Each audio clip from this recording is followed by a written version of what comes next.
నారా చంద్రబాబు నాయుడు అనే నేను శాసనం ద్వారా నిర్మితమైన భారత రాజ్యాంగం పట్ల నిజమైన విశ్వాసం, విధేయత చూపుతానని, భారతదేశ సార్వభౌమాధికారాన్ని, సమగ్రతను కాపాడుతానని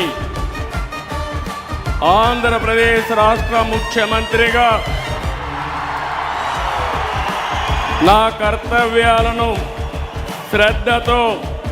అంతఃకరణ శుద్ధితో నిర్వహిస్తానని, భయం కానీ, పక్షపాతం కానీ, రాగద్వేషాలు కానీ లేకుండా